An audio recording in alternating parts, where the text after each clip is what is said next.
हमनी के संस्कृति, हमनी के संस्कार सदा रहे हमनी के साथ। भारत के महान ग्रंथ और काव्य सब के संपूर्ण संकलन सब्सक्राइब करें तिलक। यही समय योग साधना के खातिर भी उत्तम होला। योग कहा? योगः चित्त वृत्ति निरोधः, मन के सगरे वृत्त के रोक के एक ही केंद्र पर मन के ध्यान लगावे के योग कहल जाला। योग से मन काबू में आ जाए तो सब सिद्धि मिल जाला, काहे कि मन ही ए संसार में सबसे शक्तिशाली बा। वह मनुष्य के बंधन और मोक्ष के कारण होला। वह पाप और पुण्य के कर्ता है। पुण्य कहा, पाप कहा गुरुदेव? कोई जीव के दुख दूर करल, ओकरा सुख पहुंचावल, ओकरा से प्रेम करल, यह पुण्य है, यह धर्म है। और केहू के पीड़ा दिहल, केहू के मन दुखायल, यह अधर्म है, यह पाप है। प्रेम ही पुण्य है, घृणा ही पाप है। यही पाप पुण्य में घिराइल जीव एक योनि से दूसर योनि में जन्म लेत, मरत और फिर जन्म लेत रहेला। ई जन्म लहल कहा गुरुदेव? मरण? गुरुदेव, ई मरण का होला? प्राणी जब कोनो शरीर में आवेला तो ओकरा के जन्म कहल जाला, और वह शरीर के छोड़ के कोनो और स्थान पर चल जाला तो ओकरा मरण कहल जाला। असल में खाली शरीर मरेला, आत्मा नहीं की मरत। हमनी के भीतर के जे जीव बा उ जीवात्मा बा। हमनी के जीवात्मा ज्योति कण के तरह समय के अनंत लहर पर बहत चलल जाला, बहत चलल जाला।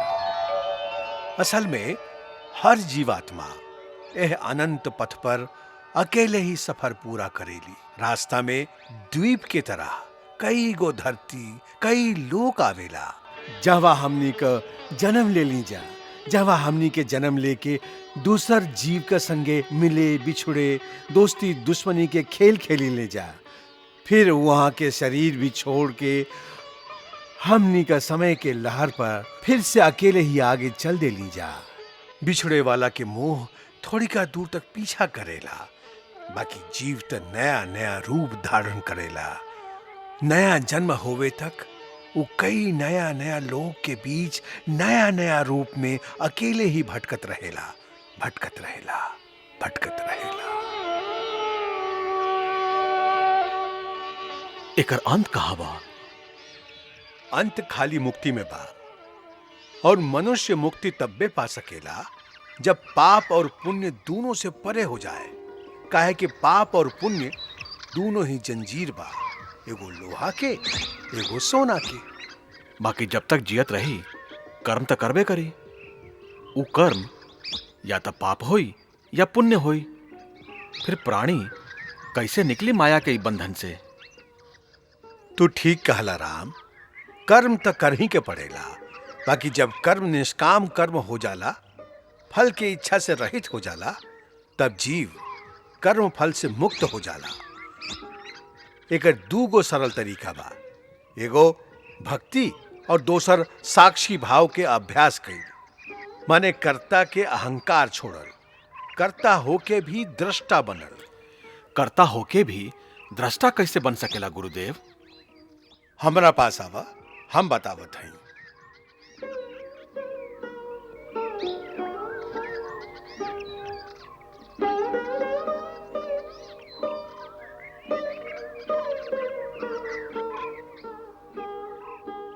राम,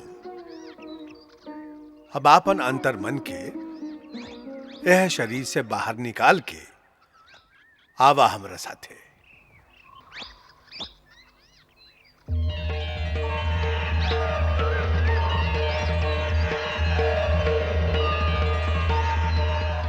अब हिम्मत से देखा अहंकार और माया के संसार। एगो गुरु हवन वशिष्ठ, जे अपना आप के बहुत बड़ा ज्ञानी समझेलन और अपन शिष्य पर अपन विद्वता के सिक्का जमावे के कोशिश कर रहल बाड़न। बाकी वो तो बहुत बढ़िया काम कर रहल बाड़न। विद्या के दान तो पुण्य है। पुण्य है, बाकी पुण्य में भी एगो घमंड बा। यह अहंकार पैदा कर सकेला, जेकरा से बचे के चाहिए। एह तरह गुरु वशिष्ठ राम के कुछ लइकन के उदाहरण देलन।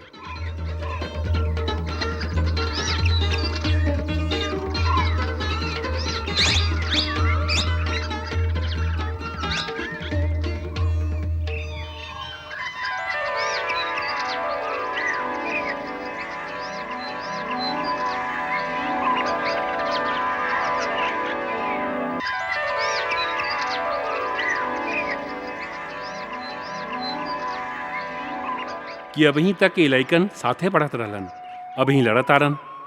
हर लइका अपना आप के दूसरा से ज्यादा बुद्धिमान समझेला। लइकन में भी अहंकार होला। अहंकार के चलते ही ये लइकन आपस में लड़ेलन झगड़ेलन। यही हाल बड़का लोगन के बा। जब मनुष्य एह तरह से साक्षी भाव से आपन कर्म के देखेला तो ओकरा में अहंकार के भावना पैदा नहीं के होला, विनम्रता आवेला। ऐसे कहल जाला, विद्या ददाति विनयम। सांच विद्या विनय प्रदान करेले। ओही विनय से जीव भक्ति पावेले, और जे भक्ति पावेले ओकरा और कुछ पाइल बाकी नइखे रह जाले।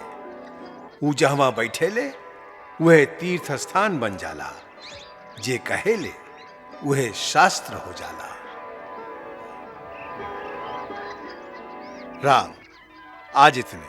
आज महाशिवरात्रि बा, भगवान के पूजा करे के बा।